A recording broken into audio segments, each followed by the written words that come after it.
Meeting is Tuesday, August 7th, or October 7th, 2025. We'll start the meeting. Will you please stand for the Pledge of Allegiance?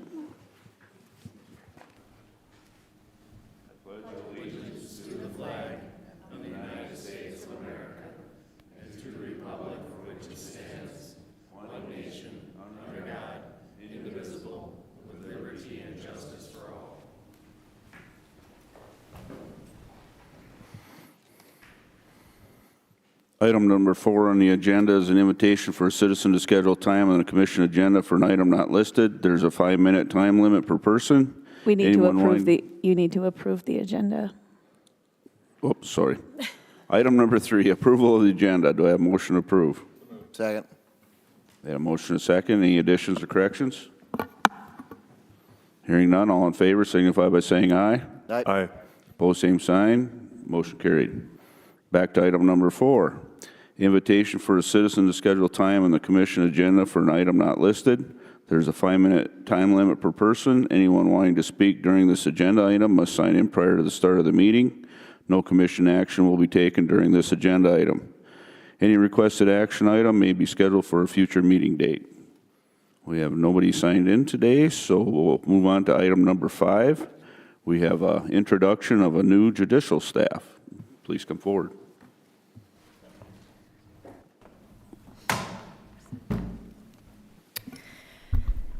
Good morning. Nice to see you all. So we just thought we would pop by and do a brief introduction. There's been some changes over at the courthouse in the past few years, and you've probably read about it, but we just wanted you to be able to put faces to names. So you probably saw that Judge Dawn Elsher, who had presided here in Brookings for a number of years, transferred to a Watertown position. And then I replaced her. And then Judge Greg Stoltenberg retired this past year, and Judge Wheeler replaced him. So we are the 2 new circuit judges that handle court here in Brookings County, and we just wanted to make sure if you see a request coming from the courthouse or there's something going on, you know where that's coming from. Judge Bob Peasall is our magistrate judge. He's been here for a couple of years now. He's based out of Flandreau. He couldn't be here this morning. But I think hopefully now between the 3 of us, we've got some stability for a few years. We don't anticipate any other major changes or retirements anytime soon. And then we have also hired a staff attorney.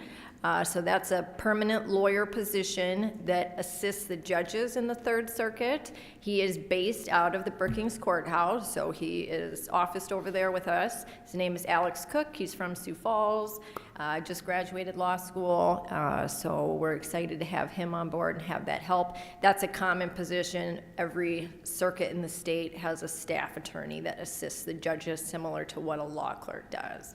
So I think you all know me. I'm Abby Howard, been around for a while, but I'll give Mr. Wheeler a chance to introduce himself and just tell him a little bit about himself to you all. Thank you, members of the commission. She said I'm David Wheeler, pretty new here to Brookings community. I was born and raised in Huron, South Dakota. I'm still living over there, commuting here. I have a wife and 3 children, high school, middle school, and elementary age. After law school, came back to Huron, clerked for the 3rd Circuit for a year, and then was in private practice there. My father was an attorney in Huron for about 40 years. He retired about 9 years ago. For the last 5 years or so, I was a member of the state legislature. I was in the state senate representing District 22, and then had to resign that spot and in order to take this job. And so been around the legal community for several years, and a little bit of politics, but now leaving politics behind me and taking on the bench for the foreseeable future. So I'm glad to be here. I'm enjoying the community, getting to know people around here, and hope to be working with you for several years to come. Any questions or concerns about the courthouse? appreciate approving some of those parking lot items today. But again, just appreciate the continued relationship that we can have with Stacy and with you all, just as those needs arise on our historic building and the changes and things that come up. But continue to have that great working rapport, appreciate that. And then Jenny Hamrick is our court administrator. She often does a lot of that communication with Stacy as well. So just appreciate the relationship, continue to want to work together, and provide the best service we can for the citizens of the county. So wonderful. Thank you all so Abby, much. welcome back to Brookings County, and welcome to Brookings County, Mr. Wheeler. Yeah, Thank you very much. Thanks. welcome. Good to have you on board. Thank you. Thank you for the time. Item number 6 on the agenda is employee anniversary recognition. We have 2 individuals this morning.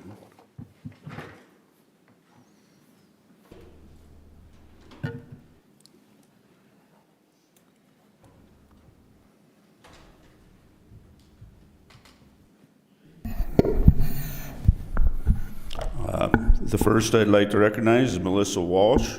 Have a certificate of appreciation is presented to Melissa Walsh on the 7th day of October, 2025 by the Brookings County Commission in recognition of 10 years of dedicated exceptional service in the Brookings County Department of Equalization.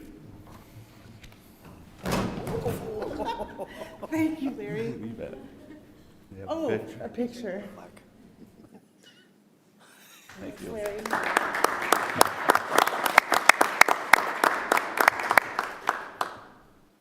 The next person is Dennis Buckles. Certificate of appreciation is presented to Dennis Buckles on the 7th day of October, 2025 by the Brookings County Commission in recognition of 5 years of dedicated exceptional service in the Brookings County Highway Department.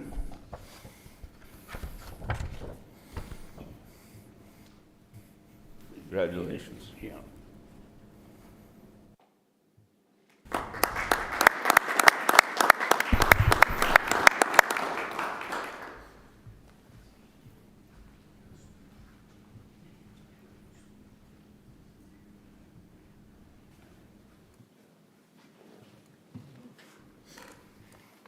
Little side note, Dennis used to be my babysitter when I was growing up, so.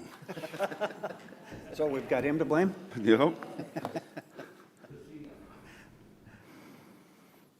Item number 7, the agenda is the consent agenda items, which includes the minutes, travel requests, personnel action notices, cellular authorizations, and human services report.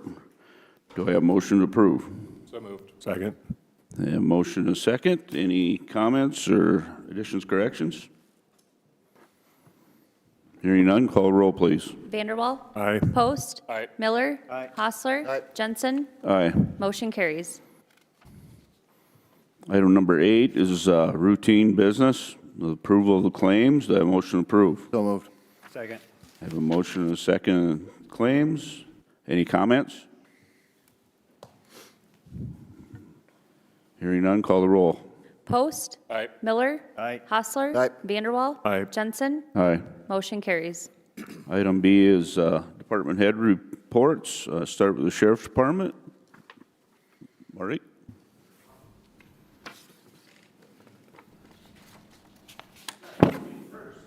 Well, I got your name on here first. Good morning. Good Morning. Just a quick overview with the detention center.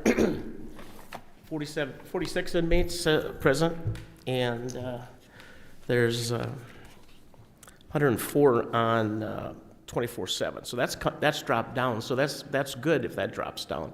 If that's a high number, that means we got more people that are, having issues with alcohol. So that it's nice to see that. Just a couple notations for you guys. That so far, with total civil papers that have been served, that the city has collected total cost $97,144 so far, and that includes civil papers, costs, warrant fees collected by. And as you recall, I was able to. You allowed me to get a civil deputy so we'll easily make those wages for that individual. So, Yeah, I just wanted to bring that up. Another thing too is with the Stellar program, and Commissioner Jensen had called me, I don't know, a couple weeks ago now, on jail lien process. And if you have any questions of that, because I did send you a report that jail administrator Erickson wrote, and he was when he was working the front office, himself and Matt were pretty instrumental in bringing Stellar aboard. And since we've had Stellar, we've collected $61,561 from inmates, which we probably a couple thousand normally. And if you have any questions about that, I did bring the jail administrator in if you'd like to visit with him about how we do our process with liens and so forth. Other than that, I think the semis have slowed down a little bit on 213th. Really, I only had one complaint from one citizen, which was pretty vocal, and I think a couple of you probably received the same stuff. I did go over there and observe too, and it was dusty. You know, I don't know if we could have did anything different. I think we could have signed better in the beginning, but it is what it is, and so hopefully it's slowing down some now. And every year when it's harvest time, I get the complaints. Now it'll be corn, so I'll get the complaints in Aurora going down Main Street, so it's every year. So it hasn't really changed. Other than that, we're gearing up for Hobo Weekend. The jail's gearing up for extra staff and so forth. There's going to be a lot of dignitaries in the parade, so I have staff working to help out and so forth, and it should be a good week. Hopefully the weather stays good. So that's it, unless you have some questions. Oh, the other thing I was going to bring up is that I don't know if you noticed, last week in the Register, they had an article on Highway Patrol says staffing challenges impact highway safety. Well, with their issues, that impacts Brookings County. Is that we have, I don't know how many troopers we got for this area, 3 maybe right now. And it don't sound like it's going to get any better because we talked with the sergeant last week. And so this district now has changed from Sioux Falls to Aberdeen. So now they're out of Aberdeen district. But the troopers in Brookings area cover Moody, Lake, Kingsbury, and Brookings. And so when there's no troopers, guess who goes to the interstate? My guys. So I spend a lot of time on the interstate. And I have a lot of other responsibilities, contract law, and all the traffic issues I got with semis and 213 with speeding and all that. And now I got to worry about the interstate. So I'm bringing it to your attention. There's probably going to be overtime to cover stuff because the interstate goes through Brookings County, and guess what? It's still, they don't care if it's the Highway Patrol or the University Police or the Brookings Police. They want somebody out there when there's something going on. So, But, I mean, the interstate is like an accident or something that you're called to. You're not running radar or anything out there. No, we don't have time to run radar. Right. And then, yeah, cows out, now it's pastures are down, cows are out. I have that all over the county. And no, we're going to accidents, deer accidents. And so I know they're bringing troopers in from other areas for Hobo Week or Hobo Weekend, which is good. But I just want to bring your attention is that when the Highway Patrol's down, that affects Brookings County and affects our budgets and affects my manpower and so forth. So anyway, I just wanted to make sure I brought that to your attention. So any other questions? Any other questions, Marty? I guess I was just, maybe all of our deputies need to get deer licenses. I see we had another. Yeah. We put a lot of miles on those cars, so actually we're pretty lucky when you compare miles to what happens, but you're right. The deer accidents continued all summer long, and now when the corn comes out, just guess what? They're just going to increase that, so anyway. Thank you. You have any questions on the lien stuff? No, we'll probably have, that's why I kind of called you. Maybe we'll set up and have a meeting with other department heads on this lien process, so. Okay, okay. Thank you. Thanks, Sheriff. Dave or Andrew, anything to add to the sheriff report? Okay, thank you. Brian from the highway?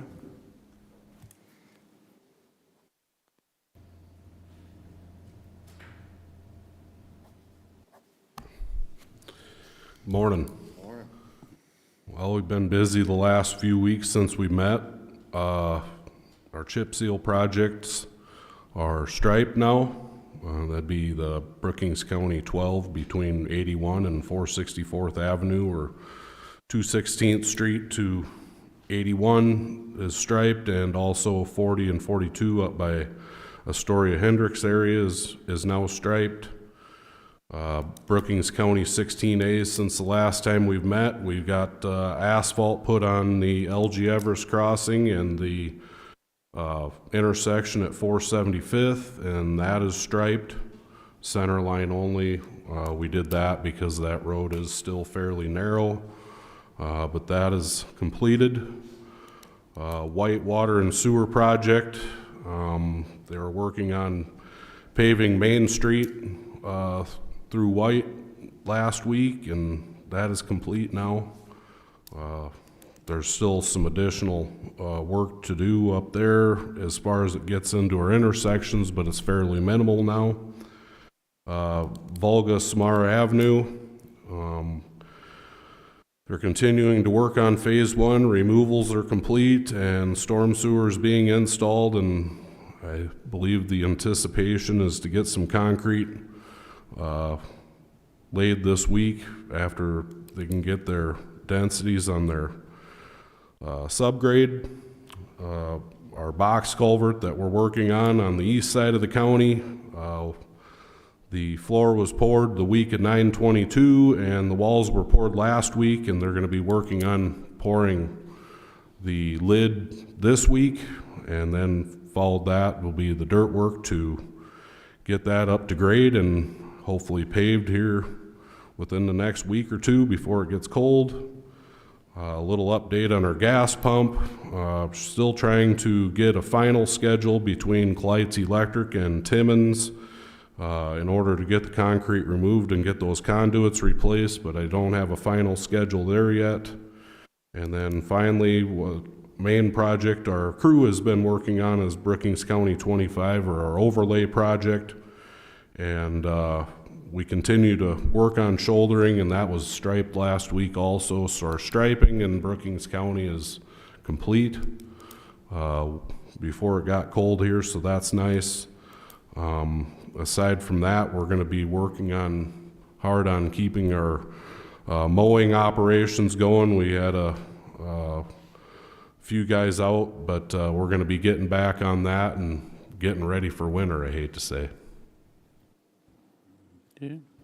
Any questions, Brian? Thank you. Thank you. Thanks, Brian. Lori from the Finance Department? Okay. Bob from Community Development?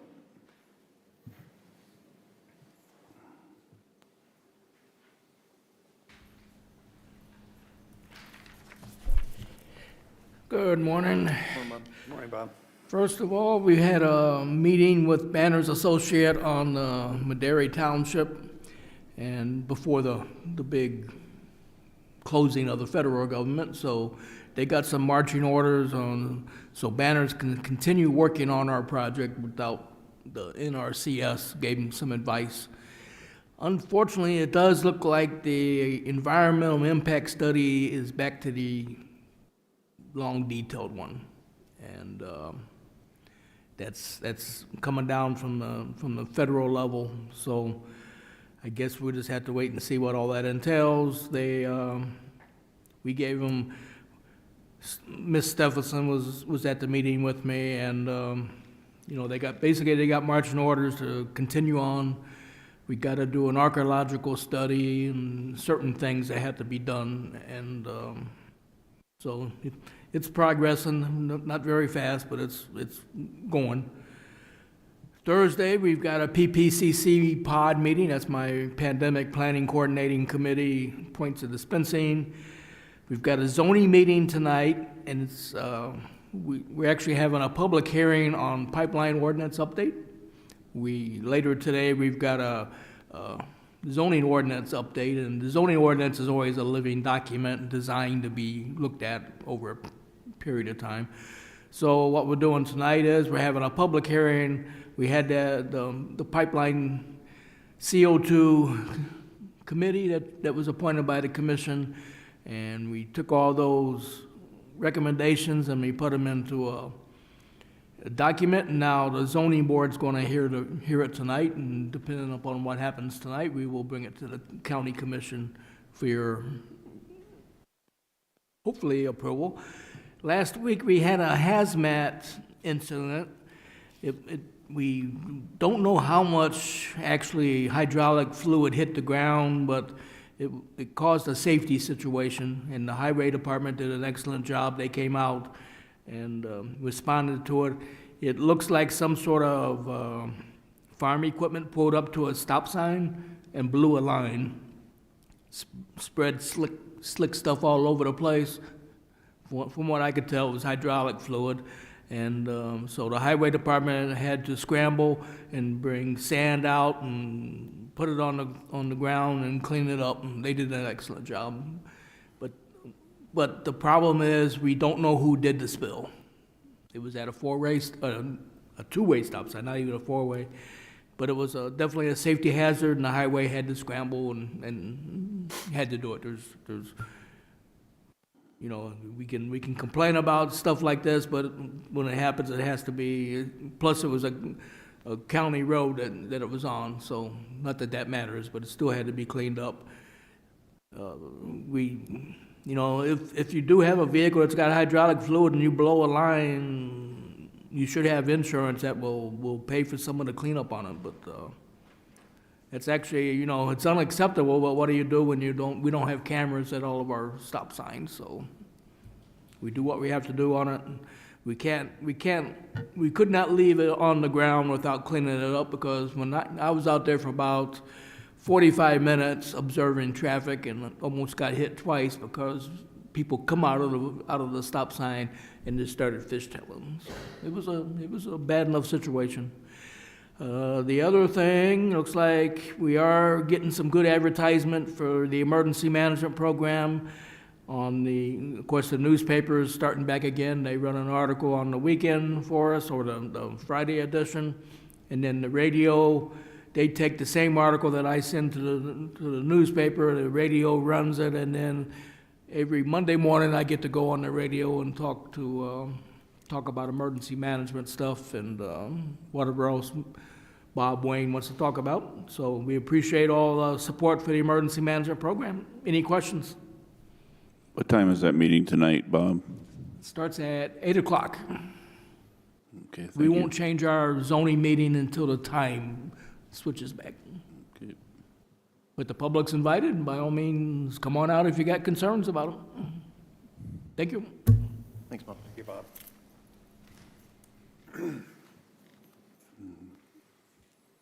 Okay, we got a few minutes before our scheduled agenda item. Move on to regular business. 10A is action approve resolution number 25-53, a resolution authorizing the purchase of a 2026 John Deere 6M 145 and a Diamond Moore 23-foot rear cradle boom mower system based upon the price established through the Sourcewell Ag 082923-DAV parentheses PGBACG 76. Do I have a motion to approve? Move to approve. Second. I have a motion and a second. Any comments?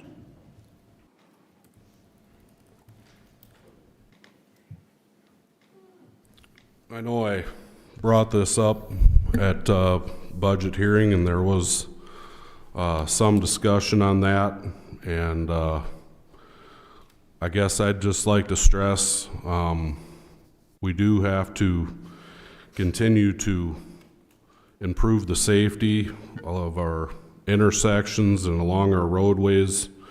I guess Stacy if I could get a zoom in here.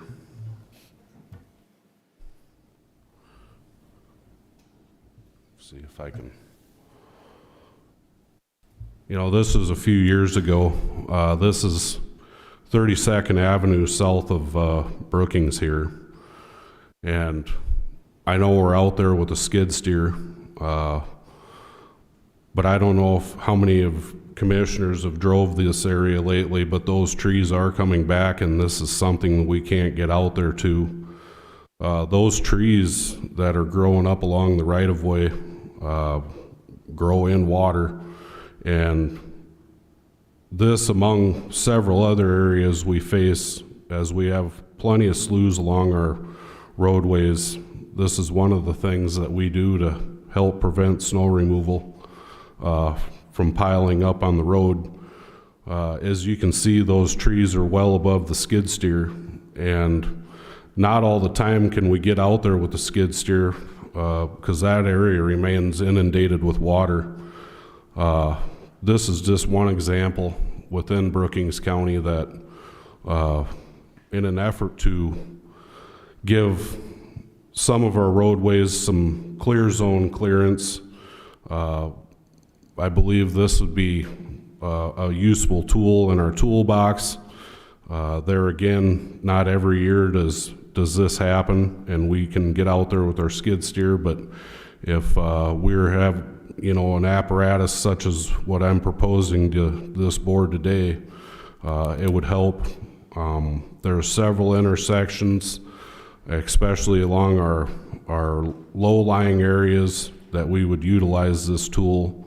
And then furthermore, I think the derecho emphasized the issues that we had with trees back in 2022. Unfortunately, once we do those tree removals, they seem like they come back in a vengeance, and a lot of the times these trees are originating within somebody's private property.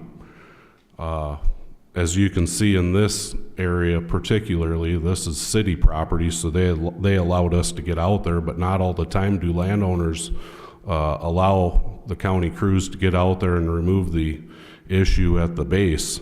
So a lot of the times we have to do it in the air. With this boom mower,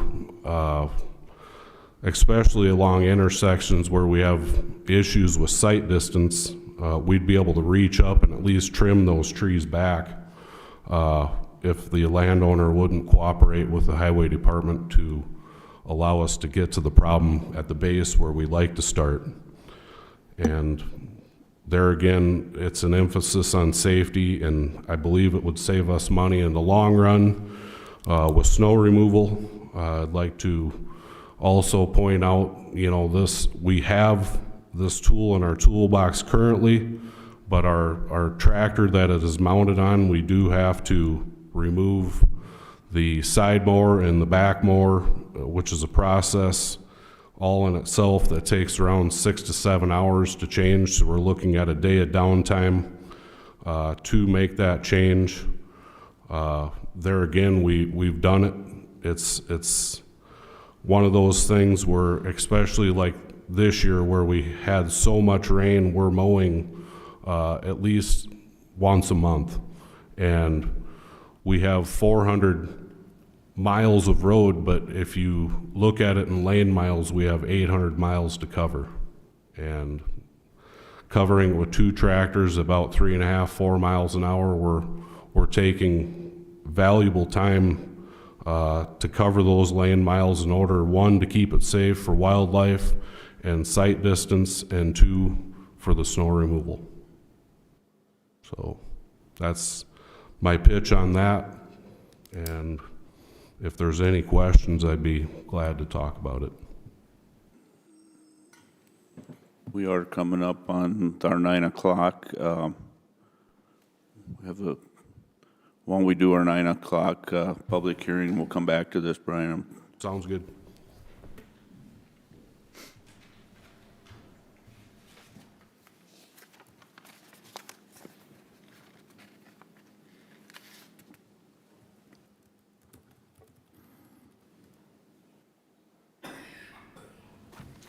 It is 9 o'clock. We have a scheduled agenda item.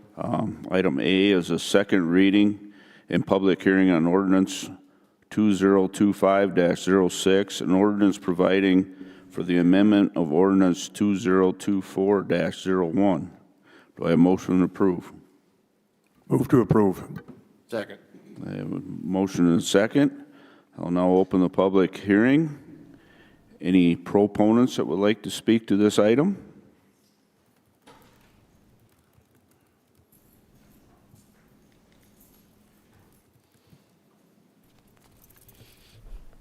Good morning, Bob Hill, speaking for the Brookings County Planning Commission. This ordinance request update is, when we updated the ordinance in last year, 2024, we inadvertently left out the penalty part. So we went through and updated it and did the language on the second page to so it makes it enforceable. Without this language in it, it would not be an enforceable item. And we went through the state's attorney's office and First Planning District to make sure that the ordinance we have in place is enforceable, and that's what this document is. We request that you recommend it. Thank you. Okay. Any other proponents? Any other proponents? Hearing none, is there any opponents? Any opponents? I'll now close the public hearing and entertain any comments from the commission. Any comments from the commission? I'd just like to thank Bob for clarifying this, and it's the penalty phase of those ordinances is essential. So with that, will you call please the roll, please? Miller, Aye. Hostler, Aye. Vanderwall, Aye. Post, Aye. Jensen, Aye. motion carries. Item B, public hearing and action to approve the Highway, Road, and Bridge 5-year plan. Do I have a motion to approve? So moved. Second. I have a motion and a second. I'll now open the public hearing. Proponents? Is there any proponents?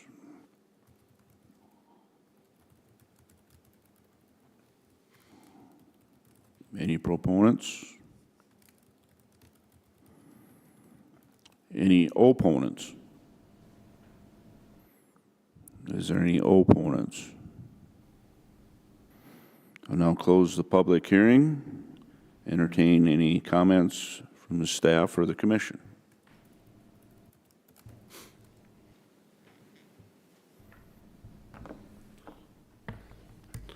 Good morning again.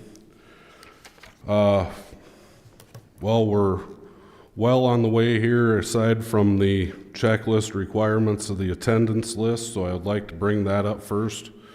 I will pass this around after I get done talking here. If anybody else would like to sign in, and then any public comment, which was just talked about, and that's the finals we need for submittal. But I would first off like to point out, if we could go to the project status list and take a look at that. I think you're there, aren't you, Stacy? This is our current status list of each project that we're working on.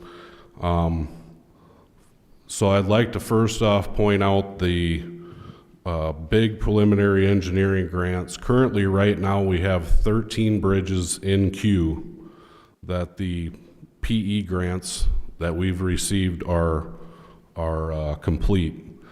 And for you commissioners that are new, or any of the public that may not understand, that's kind of the first step in the process of receiving a grant for replacement.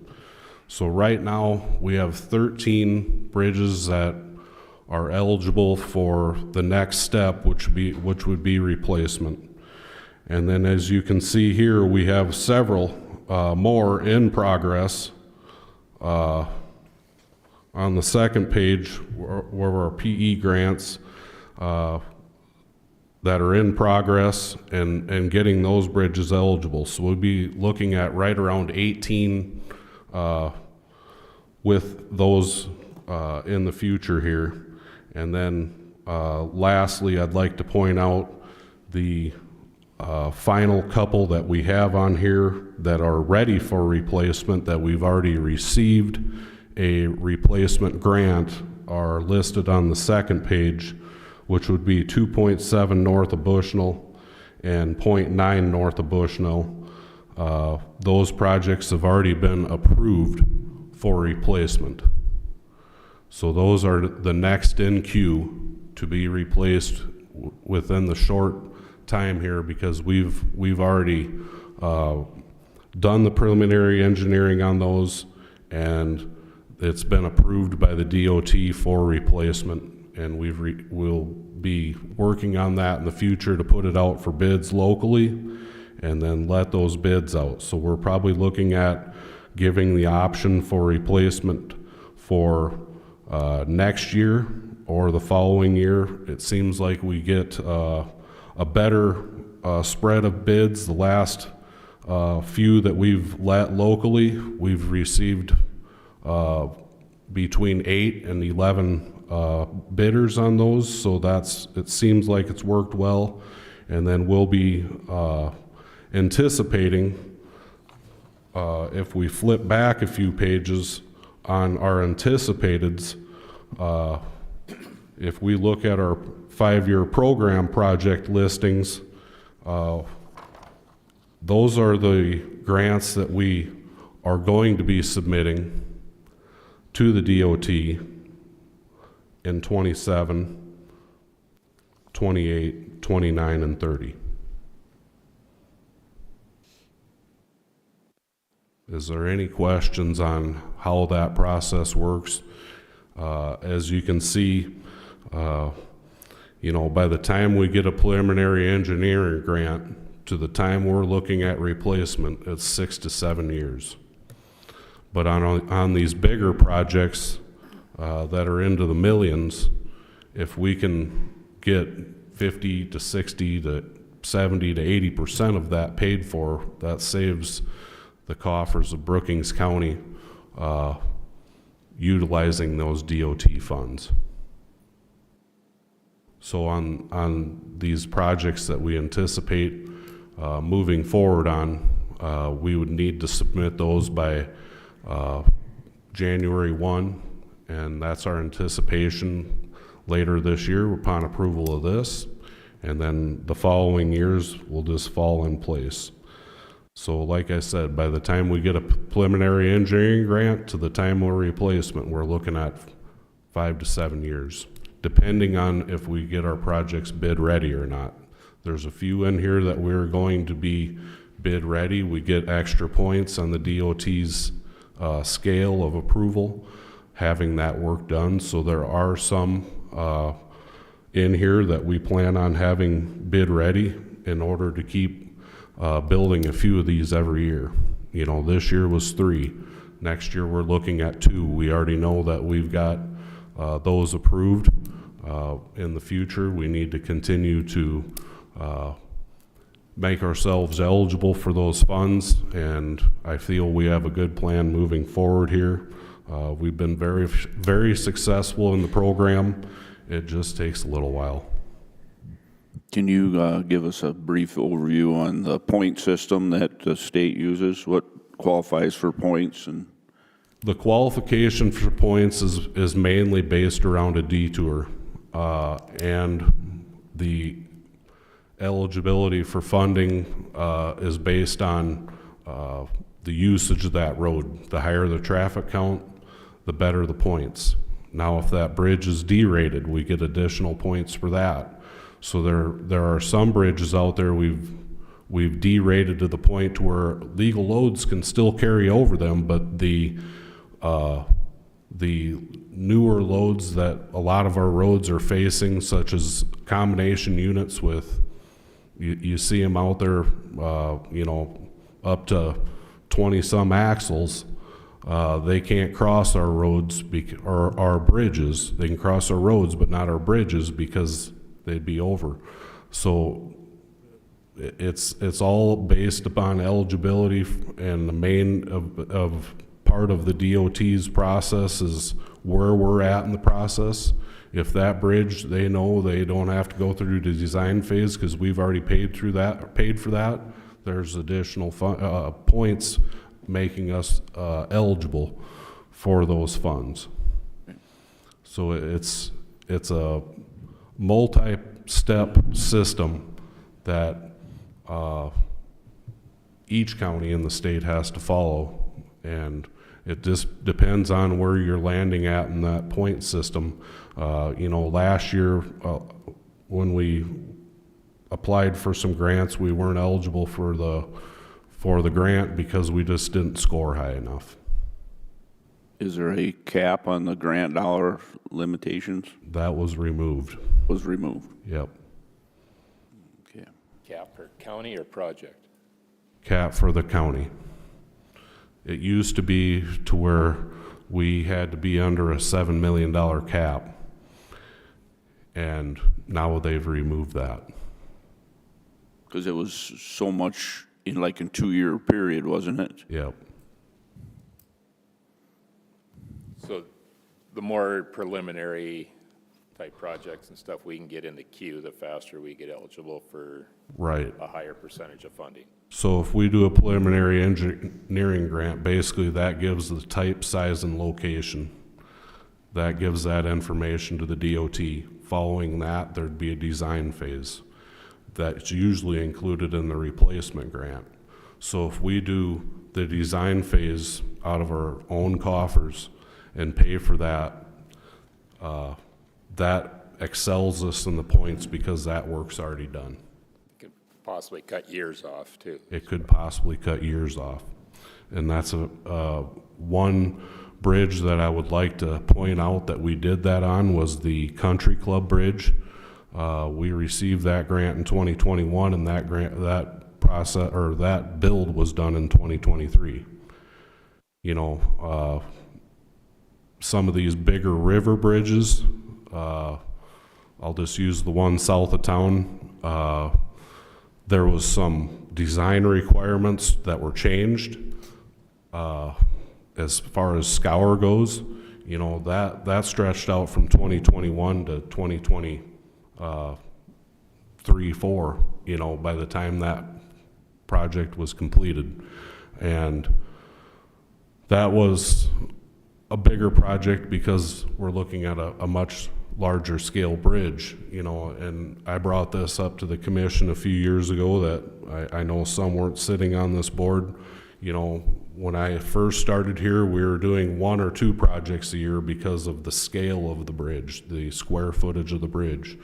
Now we're looking at much smaller square footage on bridges, so we're looking at doing more to capitalize on those funds. You were just referring to the one on 12 south of Brookings there? Correct. Yeah. I travel that bridge all the time. I had no idea that thing was that bad till I got underneath it one day. It was like, whoa. There's a lot of structures out there that the 2 that we're looking at on the target that we've already acquired funding for, I would hate to say it, they're in the same shape, and that road I would bet between County Road 7 and County Road 25, I bet it'd be a toss-up for traffic counts on those roads.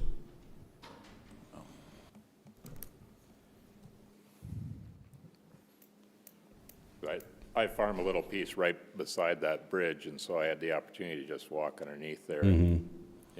I was of the opinion it looked pretty good. The surface from the top at 55, it didn't look so bad. And then I got underneath it, and it's like, oh, you can see through the bottom of this thing. I went from empty pickup and trailers probably fine to, do I want to drive on this with my car? Right. And I believe if you want, the bridge inspections are available.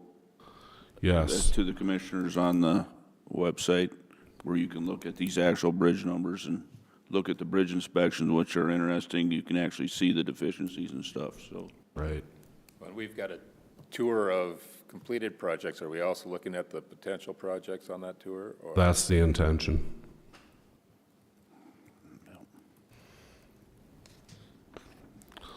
So a lot of the 5-year plan information that the state is interested in, that used to be a STIP program to where counties were eligible for road improvement projects. Now the main eligibility is for bridge improvement projects. So that's the state's focus. So that's the focus that on this right here is our bridge improvement projects. I do have at the very end the same copy that I give you guys for our planned road work projects and our equipment purchases and gravel purchases. Is there any questions from me on the 5-year plan? But essentially, in the end, the state holds the timeline on these bridges and the scheduling. Correct. Unless we take it in our own hands and do some of the legwork, but that legwork pays dividends when we go to apply for a project. If we have that design phase done, it really moves the project forward. And I think moving forward, we're going to get a couple of structures eligible in order to get those replaced, because there are structures out there that I feel moving forward, especially north of White, there's one structure that I know we're going to move on, and then south of Elkton that I'd like to move on to. They're much in the same shape as what you mentioned, Doug, and I feel the incoming and outgoing traffic in those areas, it needs it. Yeah. farm equipment just keeps getting bigger, and we have to, I mean, agriculture in this county is an important driver of economics, and Right. we've got to let them get their crops to grain when they're fit, so.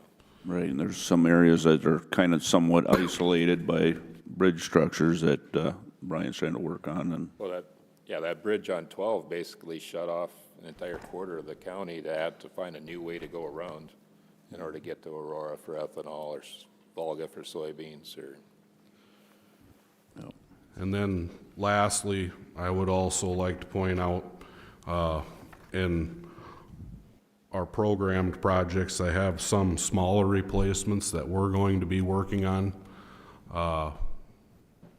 In order to take care of the smaller projects that are not eligible for the funding, and those are also included in this plan just to show the state that we are doing the work that we can do.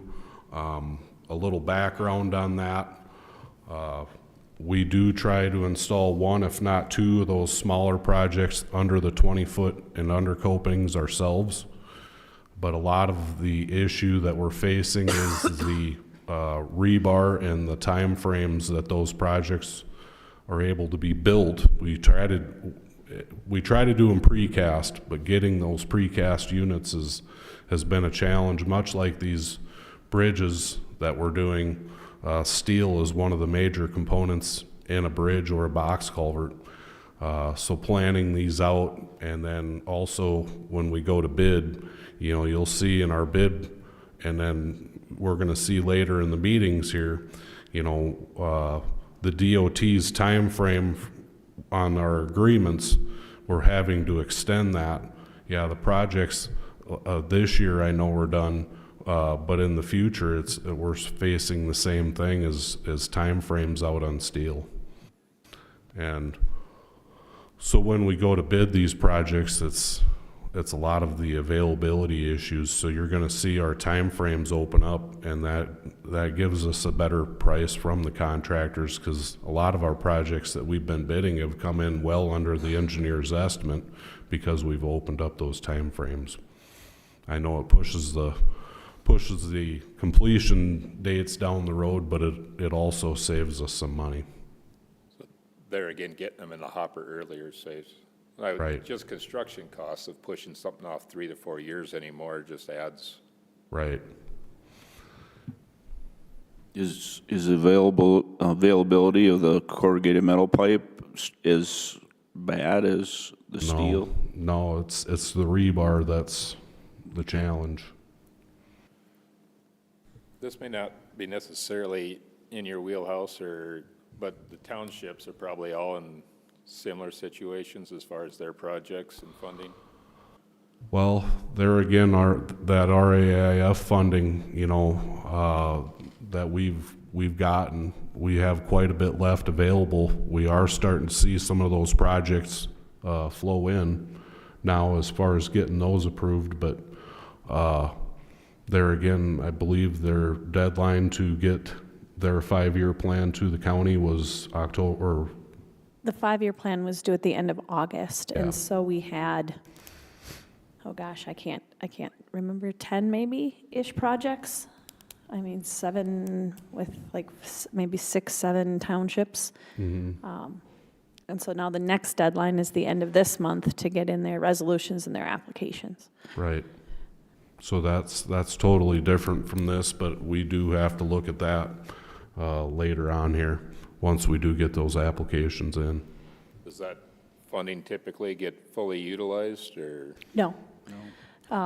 So yeah, that's what we're referring to as the Rural Access Infrastructure Fund, and it's funds from the state that we receive based on basically the number of culverts that we have along township roads. That inventory took place a few years ago now, and then the county has these monies in an entirely separate fund, and then each year townships basically make application and come to us with projects. So they have to come to us with a 5-year plan, a little pared down from what Brian is presenting here today, but still similar, kind of giving us an idea of what other projects they have here coming down the future. That's always due at the end of August each year. And then after that, once they submit that, then that qualifies them to submit their applications for these culvert projects. They submit those along with a resolution saying that they're responsible for 20% of the funding for these projects. It's an 80-20 cost share with the townships. And then once that happens, before January 15th, the commission that either looks at these projects and approves the projects to be done then in 2026. But we've approved some in previous years, and some of those projects still are not complete, and we're starting to see some bills now come in for projects that were approved for 2025 now. So things are kind of starting to come around. I think everybody kind of waits until about this time of year to get those done. So we're hoping to get kind of caught up, but there's still some hanging out there from previous years as well. And we don't make them reapply. I mean, the funds have to be used for township culvert projects specifically. So we don't make them reapply. If they don't get a project done in a year, we just sort of carry that over. But yeah, we still have plenty of money there for townships. And I think the program is only going to go on for so long, and then if those dollars aren't used, the state is saying that they might ask for those monies to be returned, anything that has gone unspent. But we don't really have a time frame yet on what that exactly looks like. But we're just encouraging townships to apply, and every year I send all of the townships information, letters talking about the program. And we have some that are making very good use of it, and then others that maybe they just don't have the culverts in their townships either. That's maybe the case for some, but yeah. And then also to touch on that,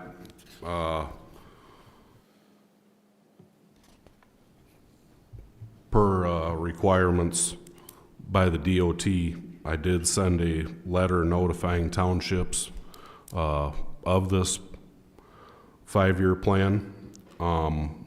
There might be a bridge on a township road, so that's why, they're encouraged to come.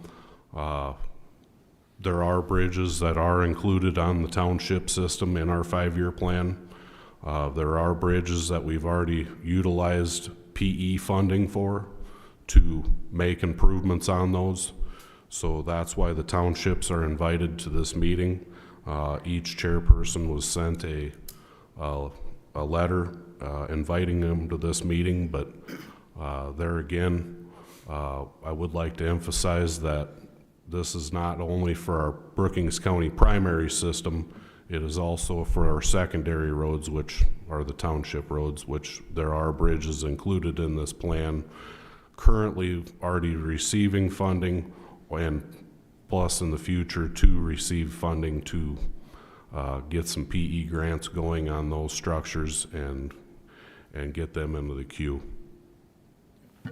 Are some of the reluctance of the townships to get their apps in because they don't have the funding to carry their 20%? Or are they, or is it just? I'm not sure. I don't know. We try our hardest to get the word out. We Right. Well, present if at they're the aware, meetings. but Yeah, I think. They look at their budget and go, yeah, we can't even handle 20%, then they don't bother applying. That could be the case for some. You know, initially, we, as the county, we had a program ourselves before the state got involved. It was a 50-50 split with the townships, and that was a little tougher for the townships. So then the state basically mirrored our program. Brian and Stacy had some input in that, and they come up with the 80-20, which a few more of the townships started applying. At the beginning of this project, all the township culverts were inspected, and then they're given a rating. So the townships have in those ratings which ones they should be looking at. You know, some of these culverts, the road may be fine shape, but the culvert's basically rusted out or something like that. It's Somebody to fall through. right, and then it's a little late. You got to just be proactive on this. Stacy does her best to get the word out, and we have received more interest this last year and a half on this program because more townships are getting their 5-year program in. They're following the guidelines, and I know it's tough for townships because they only have a couple meetings a year to do all this stuff, but we just keep encouraging townships to participate in this program. Brian, one question I have is on that list, is there a way to differentiate if it's on a county road versus a township road? Not currently. Okay. We don't have that on that currently. I guess I don't put a whole lot of effort into making a map until we know we've acquired funding. So there is a map towards the end of that Right. says That list there, yeah. what we've received. There's a list of CR, county road or NA. Okay. So if it's NA, then it'd be a township, I would assume. When I looked at it earlier, I just glanced as it was scrolling past. But You want to scroll back up, Stacy? Keep going. Keep going. I think it was The other way. Yeah, the other way, I think. There. on the The table. list. Go back to list. There we go. There it says a county road number or. Yep, County Road 35. It's got the county roads on there. Makes sense. Thank you.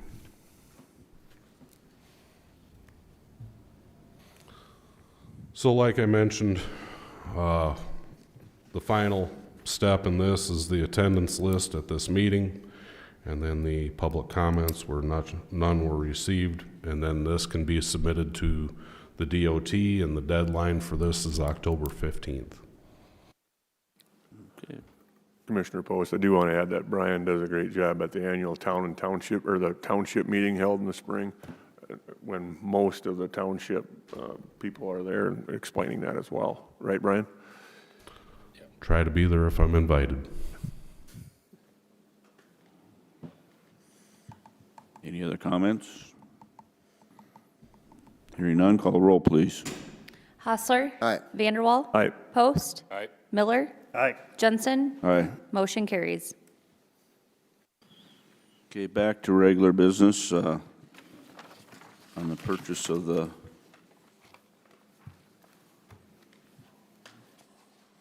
tractor and more. Brian, I believe we had a few questions.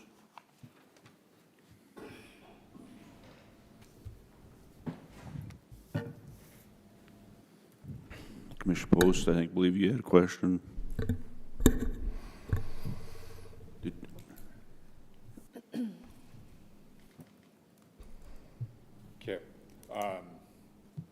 guess I was just kind of, the current mower tractors that we have, what kind of hours frame, I mean, We have, what's the comparison between them? Do we need 3 versus 2? Do we? we have roughly on our oldest tractors about 7,500 hours. And the other tractor that does have the capability of being a boom mower or a side mower unit, and that tractor is about 3,900 hours. But that is a much newer unit. Believe that tractor is a 2017. So averaging that out, little less than 1,000 hours a year. There again, the last few years, especially when it was dry, we're looking at much less mowing, where this year we're looking at mowing in some areas at least once a month because of the regrowth. Would you say the attachments have about the same hours, or have they been carried over from before? That I'm not aware of, but I believe those tractors were bought new as a unit, much like is proposed here. Okay. And one thing I'd like to point out for that our current unit, I know, Larry and I had some conversation about this. The proposal here is a flail mower that's in front of you guys here, but our current unit that we do own now has a disc mower, I guess you would call it, or not a disc mower, but a radial mower, or right. And with this unit that I'm proposing, we can interchange those two mower units. So if we're going to go out and try to mow down some cattails in an area where a flail mower wouldn't work near as good, we can use that mower. And it's interchangeable onto this unit, where we're going to go out and say do some areas that needed some tree removal where a flail mower would work better. That's kind of the proposal, or in the proposal here. So one of the pieces that we can utilize off our existing unit is that mower unit itself. But this that you're proposing, that we're considering today, is newer equipment, but something that with capabilities we don't currently have. Correct. Okay. Right now our mower that we have is a 13-foot boom, where we're looking at a 23-foot boom. So 10 feet sometimes on these intersections can make a world of difference. And the tractor's a little bit bigger to be able to handle the distance and the stability for reaching out and trying to touch something. Yep. And I would also like to point out, with this mower, that's proposed here is a higher clearance. Right now, our mower that we have currently, we can reach over one swath outside the guardrail on a bridge, where this mower with the new standards of guardrail, which is 29, and then the final new standards, which is about 33, we can still reach over that guardrail, where our current mower, we wouldn't be able to reach out very far. Maybe one swath, where this could get out significantly farther on our bridges. And it's going to service another 10, 15 years. I would anticipate a unit like this would be 20 plus. Okay. This also be used to trim trees that are overhanging then also? With this new proposed unit, yes.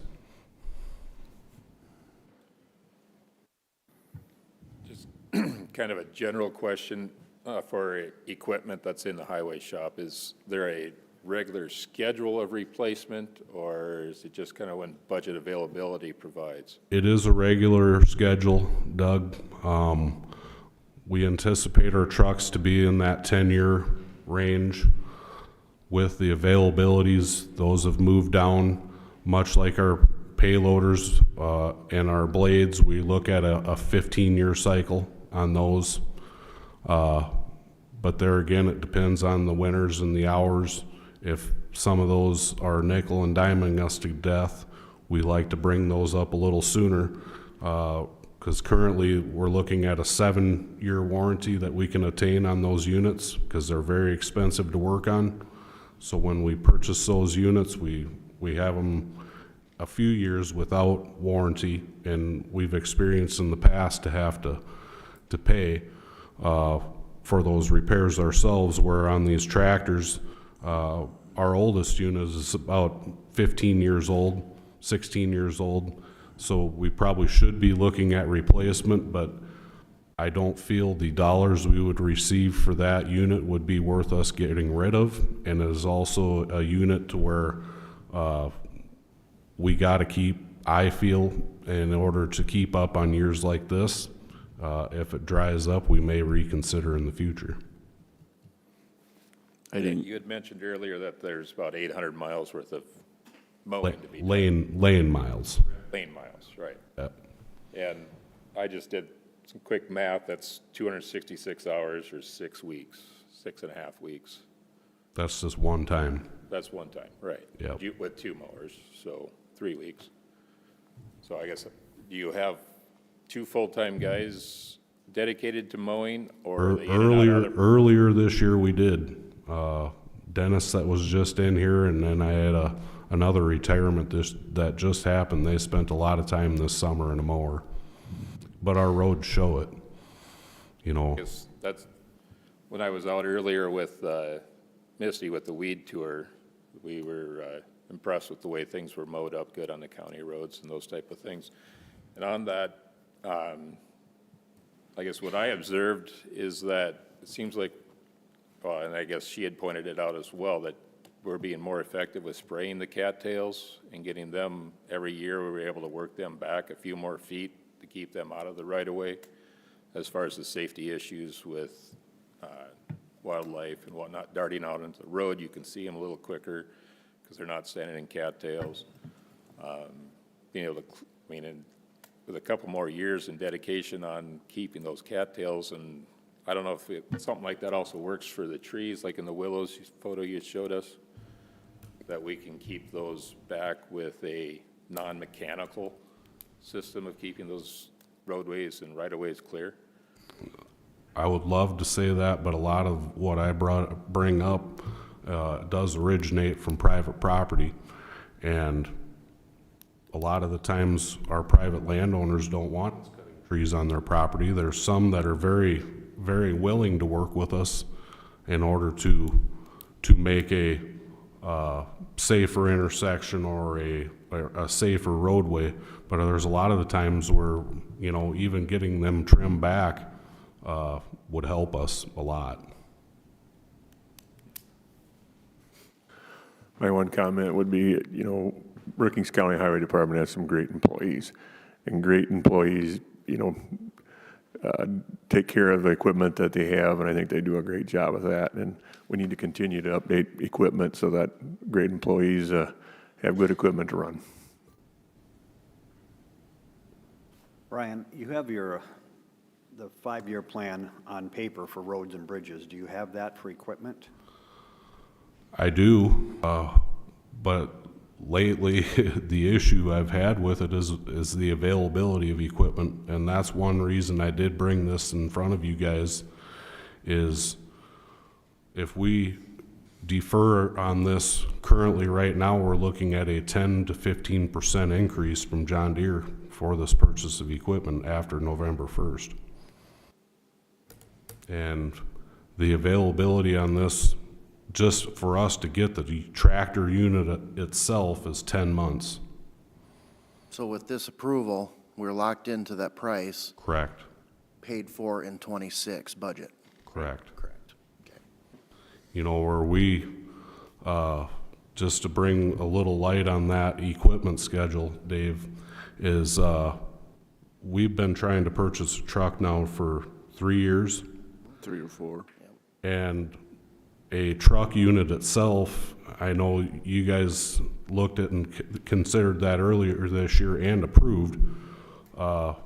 In order for me to move on something like this, you know, where we have an approved for a truck, but I wouldn't be able to, in my eyes, budget that in the same year, a tractor and a truck. You know, we're looking at $400,000 for a truck. You know, in the past, it's been payloaders and motor graders. I can't see budgeting for a truck in the same year as I would budget for a motor grader. The prices have just gotten so outlandishly high compared to when a few years ago. And I believe My- you did have a 5-year plan, don't you hand that in with the budget also, don't you? Right. And the issue is if I can't get it in that fiscal year, it pushes it back the following year. So my equipment budget or my equipment plan is kind of gotten awry because of the availability of getting it. You had mentioned earlier that there's interchangeability of attachments, Yes. so you could possibly get this other style of flail mower. The flail mower is what's included in this proposal. Correct. That was like a $50,000 portion of it. What's that? The flail mower portion was about 45. The boom was 45 and the tractor was like 150. Yeah. So it's possible that you could just get the flail attachment to attach to our current boom tractor and be able to do some of that other. But there again, we're limited on our reach, and the stability of that tractor isn't what this proposed tractor would be. That's our biggest limitation right now is our reach. With that additional reach, it needs to counter the other way. Correct. For safety. So that's the reason to step up to a larger. You know, we're looking at a larger frame tractor. Right now, we have a smaller frame tractor, and there's times where I've seen that outside wheel, opposite of the boom mower off the ground. What is the current tractor, I guess? I believe it's a 5130. It's a frame smaller than the tractor we're proposing. Well, there's a 6145 that's been going past my house with mowing or whatever, so that'd be the same frame size as the 6M that you're looking to order. This, I made sure it was one frame size bigger than what we have. Okay. This also, what is the warranty on this current one? The warranty, I believe, is specified in the, I didn't get a chance to look. I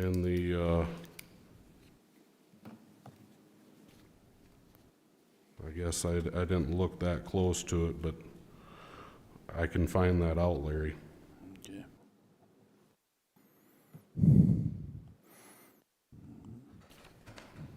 I guess I look at it at the safety aspect, and improving the roadways, and as you drive all the county roads, I mean, there's not a county road that there's some, this application could be used to further in safety, improve the safety out there, in my opinion. No. Thought any more?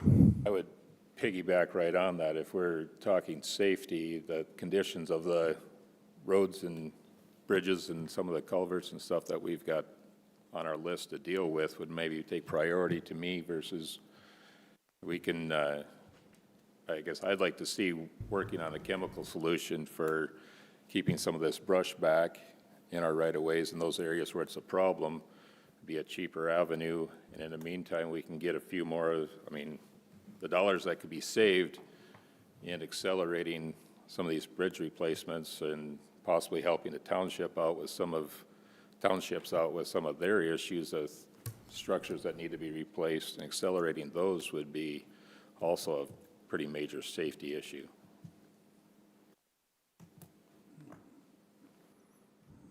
Okay, with that, call roll, please. Vanderwall, Yes. Post, No. Miller, No. Hostler, Aye. Jensen. Aye. Motion carries. Item B, action to approve agreement number 25-76, a contract request for project extension regarding the Volga-Samara Avenue reconstruction project. Do I have a motion to approve? Move to approve. Second. I have a motion and a second. Any comments? This moves Phase 3 officially of that Samara Avenue project into 2026. So actually, it's Phase 1 that they're working on. They switched Phase 1 and 2 on us. They did Phase 2 first, and now they're into Phase 1. So that substantial completion is scheduled with this agreement as October 24th. Then next year, Phase 3, which is the northern third of this project, would start right after the 4th of July holiday, and then substantial completion is scheduled for September 4th, so right around that Labor Day time. Basically, the first couple phases are taking longer than anticipated, and we don't want to start a phase and have a road that is not going to be easily maintained, let's say, if the weather turns on us quickly. We don't want just a dirt road for a couple blocks of Samara all winter long and dealing with that. So the city of Volga signed off on this extension into next year at their meeting last night as well. Any other comments? Hearing none, all in favor signify by saying aye. Aye. Opposed, same sign. Motion carried. Item C, action approve agreement number 25-77, amendment number 2 to state agreement number 717569 regarding project number PCN 08F3. Do I have a motion to approve? Move to approve. Second. I have a motion and a second. Any comments?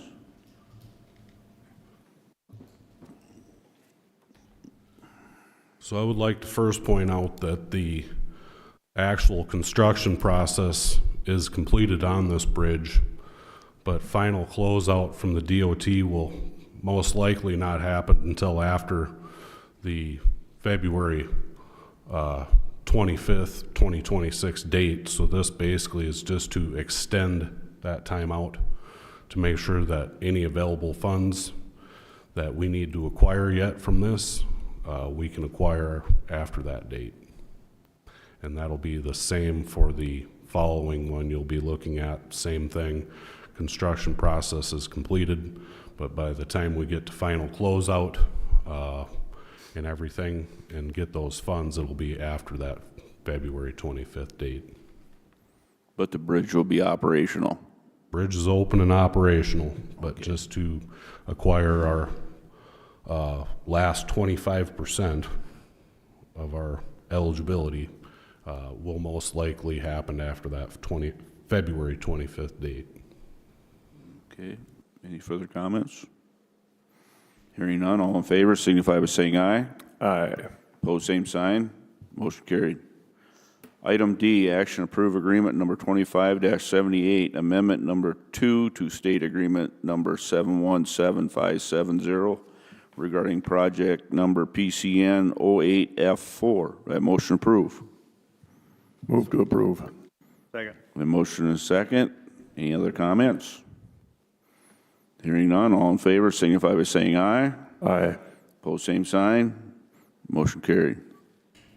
Item E, action approve agreement number 25-79, an application for occupancy of the right-of-way of county highways made by the city of Aurora. Do I have a motion to approve? So moved. Second. I have a motion and a second. Any comments? This was an application made by the city of Aurora in their newly expanded city footprint, but within our jurisdictional right-of-way on our Brookings County Highway 23. Okay. Any other questions? Hearing none, all in favor signify by saying aye. Aye. Opposed, same sign. Motion carried. Item F, action approve agreement number 25-80, an agreement between Brookings County and Tyler Technologies Incorporated to void agreement number 25-55 and to reinstate a software service agreement. Do I have motion to approve? So moved. Second. I have a motion and a second. Any comments? So IT Administrator Sean Plumman had provided a staff report with this item, but essentially, as you may recall, we had asked to basically get out of the cloud version of Encode or Tyler Technologies and go back to having things on-prem with a server here. We're now asking basically to void that move and stay in the cloud. The security items that we had some concerns with have all been addressed. We were also given what I call kind of a sandbox version of the on-prem version of Encode that you could kind of get into and do some things and see how things were functioning, and it was subpar, let's put it that way. So with everything addressed with the cloud version, and now people are getting used to that version, and things are working pretty well now. Discussions with departments, we're asking just to basically stay now where we were. We never did move back, so basically this just would maintain the status quo. Okay, any comments? Hearing none, all those in favor signify by saying aye. Aye. Opposed, same sign. Motion carried.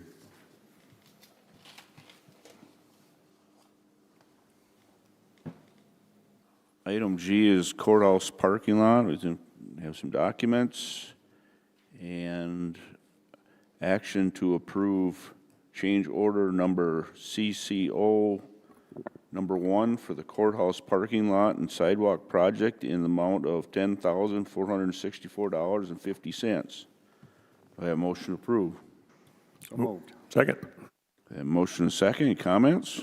So I have, coming up here, there are about 4 separate courthouse parking lot items. I thought it would be easier just to address them kind of all together here as one, kind of in one area of the agenda. But the first is the change order, making the sidewalks at the entrance and the exits, the entrance and the exit to the lot handicapped accessible, as well as changing the location of the accessible ramp. And if you recall, it was in that northwest corner of the lot. It shifted to the west, and now it's directly west, and it comes in right where the accessibility ramp is for that south entrance to the courthouse. Then there is the second is just a bill from Timmons for the project. The third is the striping for the project, and then there was a fourth bill from, or the fourth item is a bill from Dunick. We just needed a small amount of asphalt, I think, that the highway department came in and put down for us at the entrance and the exit to those lots. This total project ended at just shy of 105,300. Again, I wanted just to show, I think the original bid tab was in the packet. That's still well under the next lowest bid of just under 135,000. So I thought it was just easier to see kind of it all laid out in one area of the agenda. Okay. And we had this all bid, or all budgeted. Yes. So, Yeah. Any other comments? Call the roll, please. Post. Aye. Miller. Aye. Hostler. Aye. Vanderwall. Aye. Jensen. Aye. Motion carries. G2, action to approve payment to Timmons Construction for the courthouse parking lot and sidewalk project in the amount of $104,041.50. Do I have a motion approved? so moved. Second. I have a motion and a second. Any comments? Call the roll. Miller. Aye. Hostler. Aye. Vanderwall. Aye. Post. Aye.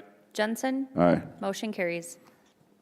Item G3, action to approve payment to Skinner Striping for the courthouse parking lot and sidewalk project in the amount of $1,020.41. Do I have a motion approved? So moved. Second. I have a motion and a second. Any comments? Hearing none, call roll.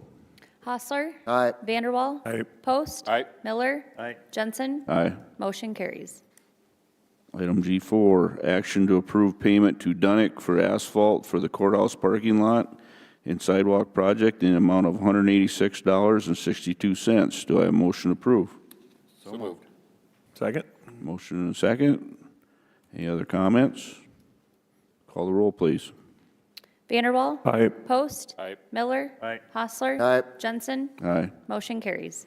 Item H, action approved change order number 1 for the Smyrna Avenue Improvement Project in the amount of $1,100. Do I have a motion to approve? So moved. Second. I have a motion and a second. Any comments? This is just a small change order item that has been brought forward for the Samara project. This was for additional traffic control signage, trying to direct traffic a little bit better around that project and through the city of Volga. This will be a shared expense with the city of Volga, and they did to approve this as well at their meeting last night. Okay. Any questions or comments on this? Call the roll, please. Post. Aye. Miller. Aye. Hostler. Aye. Vanderwall. Aye. Jensen. Aye. Motion carries.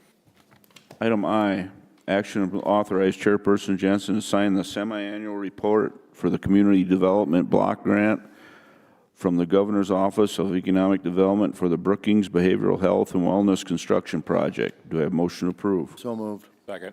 I have a motion and a second. Any comments? Hearing none, all those in favor signify by saying aye. Aye. Opposed, same sign. Motion carried. Item J, action to automatically supplement for unanticipated expenses incurred and reimbursement made to Brookings County for a car deer accident, receipt number 00741400, in the amount of $3,910.72 to General Ledger Line 101-4-211-4251. Do I have a motion to approve? So moved. Second. I have a motion and a second. Any comments? Hearing none, all those in favor signify by saying aye. Aye. Opposed, same sign. Motion carried.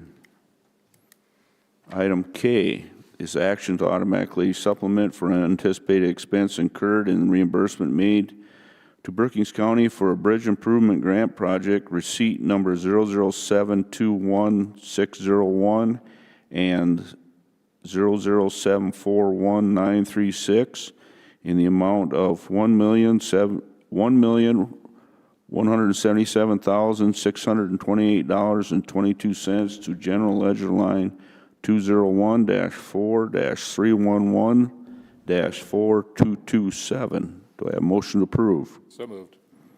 Second. We have a motion and a second. Any comments? So we've been receiving revenue now, or money from the state for the state's portion of these bridge improvement grants, projects. And so what we're doing, myself and Brian with the highway and the finance office have sat down and kind of looked at those receipts, getting now those supplements into the right budget line so we can offset our expenses with these dollars that the state has now, their portion that they've been providing. What you'll also see, so there are a number of these coming up, several of these here now, all for different bridge projects that we've been working on. I've been working on a supplemental budget too, that gives some additional budget authority for kind of our portion of some of those expenses as well. So you'll be seeing that here at the next meeting in a couple of weeks. Okay. These are dollars that we had put forth towards the project and just state reimbursed. This is the state, these automatic supplements are the state's portion, the state's portion of the project that they pay to us. As you recall now, they pay up front. They pay 75% of their share up front now, once the project is let, basically. And then once the project is complete, they send their final 25% of their share of the project. I'm kind of looking at Brian to make sure that I'm not talking out of turn. So yes, these automatic supplements are that. We can still anticipate, I think, maybe with a couple of these additional dollars coming in, if and when that happens, you'll see some additional automatic supplements. The budget supplement that's coming in a couple of weeks would be our dollars that we have budgeted for these projects, for our portion of those that we need to get into the budget.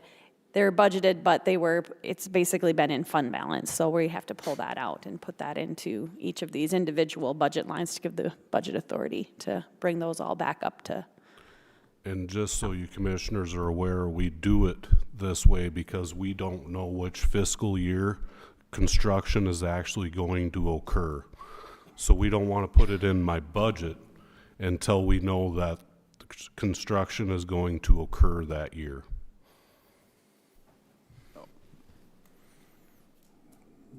Okay, any further comments? Hearing none, all those in favor signify by saying aye. Aye. Pose same sign. Motion carried. Item L, action to automatically supplement for unanticipated expense incurred and reimbursement made to Brookings County for a bridge improvement grant project, receipt number 00721-601, in the amount of $260,233.67 to general ledger line 201-4-311-4228. Do I have a motion to approve? So moved. Second. And a motion and a second. Any further comments? Hearing none, all those in favor signify by saying aye. Aye. Pose same sign. Motion carried. Item M, action to automatically supplement for anticipated expenses incurred and reimbursement made to Brookings County for a bridge improvement grant project, receipt number 00729-891 and 00741-936, in the amount of $199,110 to general ledger line 201-4-311-4229. Do I have a motion to approve? So moved. Second. I have a motion and a second. Any comments? Hearing none, all those in favor signify by saying aye. Aye. Pose same sign. Motion carried. Item N, action to approve a request to fill vacancy for a full-time female correctional officer in the detention center. Do I have a motion to approve? So moved. Second. I have a motion and a second. Any comments? Hearing none, all those in favor signify by saying aye. Aye. Aye. Pose same sign. Motion carried. Item O, action to approve a request to fill vacancy for a full-time male correctional officer in the detention center. I have a motion to approve. So moved. Second. I have a motion and a second. Any comments? Hearing none, all those in favor signify by saying aye. Aye. Aye. Pose same sign. Motion carried. Item P, action to approve a request to fill vacancy for a part-time male correctional officer in the detention center. Do I have a motion to approve? So moved. Second. I have a motion and a second. Any other comments? If not, all those in favor signify by saying aye. Aye. Aye. Pose same sign. Motion carried.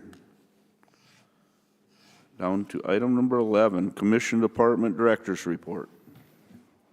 The Veteran Service Officer report was included with my staff report for the month of September. 2 DAV van rides and 6 Veterans Transport Service rides were given. 2 events were held, and then conferences. You can see both Matt and Rusty attended the South Dakota DVA Benefits School in Sioux Falls, and then Matt also attended the VFW Service Officer Skills School in Annapolis, Maryland. Matt had actually received a full scholarship for that conference, so it didn't cost the county any dollars for him to take part in that educational training as he applied and received basically a scholarship grant to attend that conference. The mileage rate changed on October 1st. The state rate from 67, it should be 67 cents, not .067. That's my mistake. From 67 cents to 70 cents. We do adopt the state mileage rates by resolution at the first meeting of each year, so as we see these changes, we also update our reimbursement rate. All other reimbursable expenses stayed the same. I would like to get our road and bridge tour scheduled for this year, kind of narrow down some dates. Either Tuesday, October 28th from 1 to 5. This is right after, or this would be the afternoon after we do our department head reviews that morning, so it would take up the better part of your day that day. Or the 29th is the next day, just that morning again from 8 until noon. Or on Thursday, the 30th, either morning or afternoon. Does anyone have preferences for, I know I've heard from a couple of you that can kind of make some of those things work. Does anybody? Is the 28th Commission Day? The 28th is we have the special exec session for department head reviews that morning. 28th or 29th is best for me. I have a meeting at 1:30 or 11:30 for the Research 28th Park. would work best for me. Yeah. 28th, that afternoon, just kind of take a whole day. We'll break for lunch and then we'll meet out at the highway shop. Okay, so October 28th, 1 o'clock. Brian, I hope that works for you. Yep. Also, as part of my staff report, I had included the draft calendar for 2026. Just a couple things to note. The first meetings in June and November are Thursday meetings. That's because we have the election on the first Tuesdays. The primary and the general election are always on those first Tuesdays. And then the commission meets on the Thursday afterward to canvass the votes. And we've just kind of made it part of, instead of having a separate time where you come in to canvass, we just move the meeting to that Thursday instead and just have that canvass as part of that regular meeting that day. The other thing to note, getting away from the first and the third Tuesdays, is in September next year, that fall convention is the 14th, 15th, 16th. So that is the third Tuesday. So moving the second meeting of September to September 22nd next year. It actually works out pretty well because there are 5 Tuesdays in September, so we don't get we don't end up with 2 meetings on back-to-back Tuesdays there. So just to kind of give you a preliminary look at what we're looking at. The other thing too, always in April, that second Tuesday in April, the 14th, is equalization boards. So that's another meeting day on April 14th. So kind of 3 Tuesdays in a row, 2 commission, and then the equalization meeting in between there. So keep that in mind. If you look at that and see anything that looks off to you, just let me know. Or any other changes that you'd like to see to that, let me know. Otherwise, we did, after my report was published, we did get some news on our 2026 insurance premium changes. Our Delta Dental is going up 3.6%. Which isn't too terribly bad. Vision is not going up at all, our Avisa's Vision. And then our health insurance is going up 2.25%. I'm okay with that, considering the national average is 7.29%. We've actually been pretty fortunate. We've had kind of either 0 increases or even negative increases with our health over the last 3-4 years, so just a small increase of 2.25% is pretty good. I will take that. So other than that, some dates coming up here this weekend, this Saturday, is Hobo Day, the parade and the events leading up to that. Then on Monday next week, offices are closed in honor of the Native American holiday. October 23rd, Thursday, is the First Bank and Trust meeting, if you had signed up for that. And again, the 28th, on that Tuesday, is at that special exec session meeting. We'll start at 8:30 in the morning and do department head reviews, and now we have added in that afternoon the highway tour on the 28th. And then looking out a little bit further, Tuesday, November 11th, offices will be closed for the Veterans Day holiday. And then the offices are closed Thursday and Friday, November 27th and 28th for Thanksgiving. That is all I have, unless you have any questions for me. I do have a question. When are our reviews due to HR? That is a good question. I have that on my calendar upstairs. I want to say it's on, it's on a Friday, not this Friday, maybe next Friday, by the end of the day. Okay. I will let you know. I'll We got confirm plenty and of let you time know. then. Yes. In other words, you haven't started yet? Well, just have to get them in. Stacy's review comes to me. All other ones will go to Kristen, so. With that, item number 12, State's Attorney's Office. Item 13, Commissioner Vanderwall. Thank you. On Wednesday, September 17, I attended the Samara Avenue project, those weekly Wednesday meetings. At 2 p.m. that day, I met with one of the township members on a concern in the township. Thursday, the 18th, that evening, I went to the Aurora Firemen's annual feed. It was a good crowd for that as well. September 23, we had the joint city and county meeting here in this building, a short, brief one. And then the September 25th, Thursday, I attended the first district meeting up in Watertown. Wednesday, the 1st, attended the Samara weekly meeting. And then Sunday, the October 5th, I attended the Brookings Fire Department auxiliary pancake breakfast at the East Fire Hall. One thing, Lori, I should have asked earlier, but are you getting any direction from Peer on elections recently?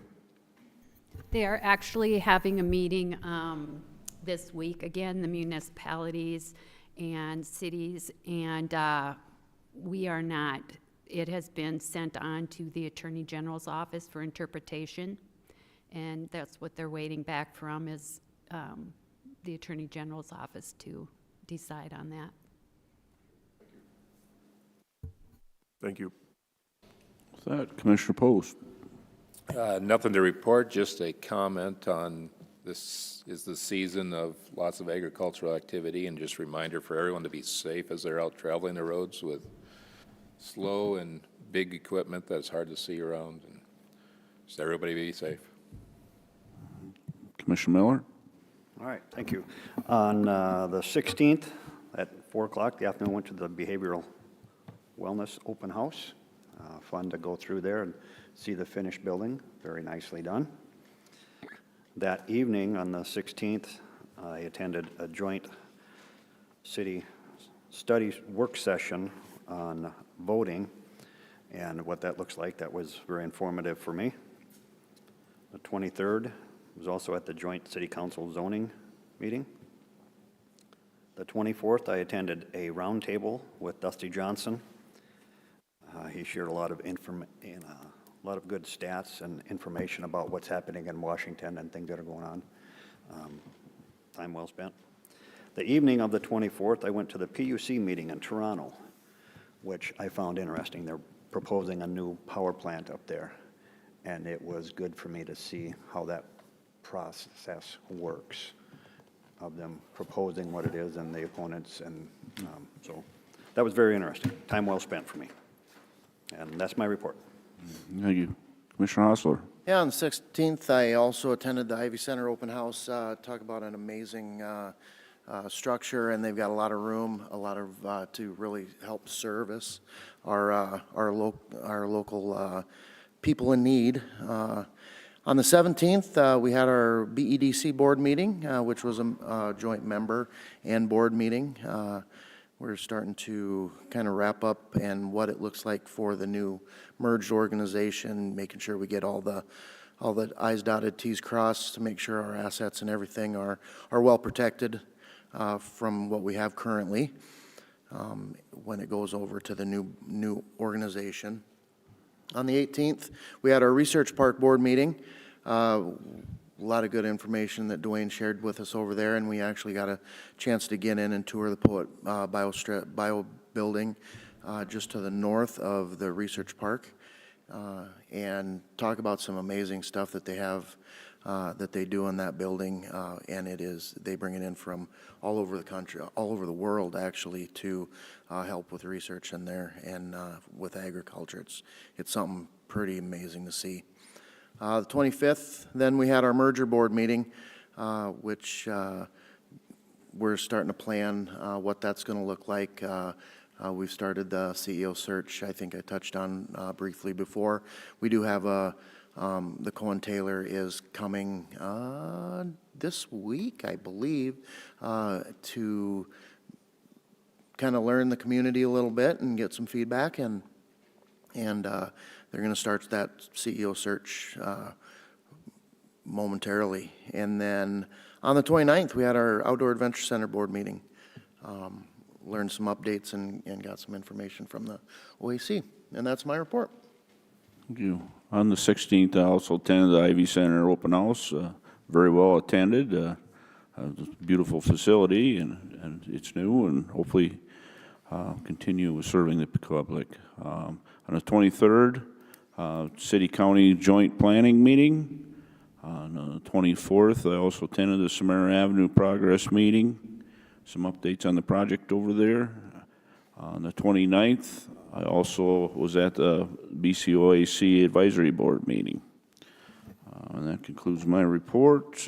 Item number 14 on the agenda is an executive session in accordance with South Dakota Codified Law 1-25-2, parenthesis 1, personnel. Do I have a motion to enter? So moved.